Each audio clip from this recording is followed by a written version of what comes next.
take a look here, set up what's going on the lanes, Tom. Both players have gone high on this lane the last 2 times. There you see Doug Henderson right there motioning with his arm that he let the elbow fly out to the right.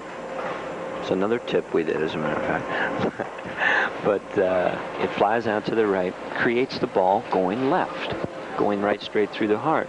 Now, if the pin, or if the lane is starting to break down a wee bit, and what we say by breakdown, some of the oil leaving an area, it will amplify that mistake, which may have resulted in a 4-pin early in the match, is now going to result in a split. So the players have to be aware of these changes and move with them. So in addition to errors that you can make with your body, you have to combine that with changing, slightly changing or varying conditions sometimes in your speed, and you've got an interesting game called bowling. I want to pick up on the Doug throws in the 6th frame. Off the spare, a solid strike. Dave, Greg Lothian has been watching. He will have watched 2 matches before he even gets a chance to go to the line. He practices in between. From the first practice ball he throws until he actually starts a game, how much have the lanes broken down? With the lights and everything the way they are, the added heat elements, maybe 2, 3, sometimes even 4 boards. But the players can pick up on that immediately. See, he's made an adjustment right there. He moved in deeper with his feet, utilizing more of the unused portion of the lane. Unused, what I mean by this far in the match, and his reward is a double. Right now, as you're looking at the score, we're talking about a 16-pin lead for Kevin Hayes. Harrison Bowl hosting the TV King this week, but Bo, they have a couple other tournaments coming up in the near future. Yes, they do. They have their annual Ladies 369 tournament here. This is the 16th year for that particular tournament. It's where the ladies, they get a free strike in the 3rd, 6th, and 9th frames, and it makes it really interesting. I'll take one of those anytime they do. You'll take anything. But they also have the 17th annual Thule Singles Classic here, March the 8th and 9th. Now, the ladies tournament does start on April the 5th and runs every weekend through June the 8th. If you haven't want any details about the tournaments that are here, they can call Harrison Bowl, and they'll be glad to help them. So in addition to getting a workout today, it sounds like these lanes here will get a fine workout in the next couple of months. Our proprietors are very good promoters of the sport, and the bowlers like tournaments. Okay. They have to be. Dave, you were a little concerned with that shot, and the way it started out, I could understand why. He was sending it quite a bit wider than what he normally shoots his spares. He goes a little more direct than that, but he obviously picked up on the lane condition and played it to perfection. This man right here, Doug Henderson, can bring the match right into his grass with a strike right here. 7th frame. There it is. Nice mixed, solid. You could almost hear a good strike if you close your eyes, right, Dave? That's exactly right. You know, a lot of people, they kid me. Sometimes I'll throw a ball, and before it's to the arrows, I'll just turn my back and start to walk away. Every once in a while when I hear the wrong sound, I know I left the 10-pin or the 4-pin, but in general, you can tell when you strike. With that strike, Doug Henderson has closed the match to 5 pins.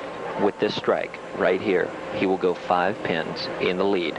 It's a big shot.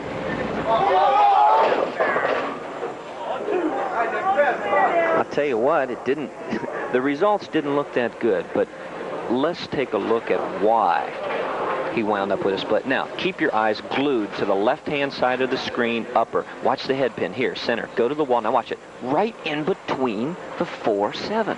You couldn't have done that again if you tried to. It was absolutely unbelievable. It was a 1/4 inch away from turning, twisting, or doing anything from strike. In lieu, he has an 8 count and a spare. When you think about the width, Dave Murath and Bo Hudepohl, the width of a pin and the chance of it going between pins like that. That's phenomenal. Let's see you do that, Dave. Unfortunately, I've done it a few times, but not on demand. Kevin Hayes. This is the 8th frame. Game 2. Winner goes on to meet 2-time defending king Greg Lothian. There were some pins that were a little undecided whether they wanted to fall on that one, Dave, but Well, with his type of ball, Kevin Hayes throws kind of your unassuming, I'm not going to use the word, yeah, I am, boring kind of strike. You know, just every pin does its job, and they all kind of wander back to the back part of the deck and then fall into the pit. Perfection now, accuracy, that's what you're looking for. You don't have to see the head pin go to the left wall, come back to the right wall, and do a little dance in between. Bowling, accuracy. This man is doing it right here. Leaving the 7 pin.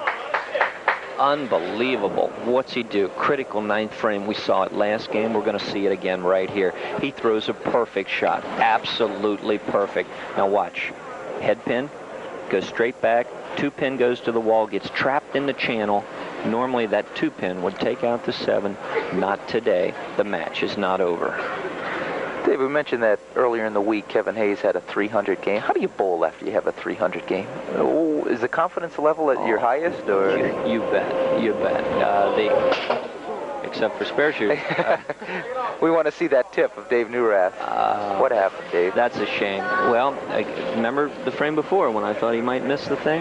That's exactly the way he played it. But that time it was a 4 pin. This time it was a 10 pin. Different area of the lane, going over different terrain with the ball.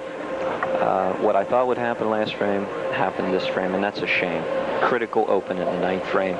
The door is wide open for Doug Henderson. Hammer goes right in Doug Henderson's hand. 9th frame. Boy, oh boy, you'd never think this guy is making his first appearance on television. Well, maybe his first time on television, but not his first time in competition. This man has been in many, many match play situations. There you see it with any kind of a mark.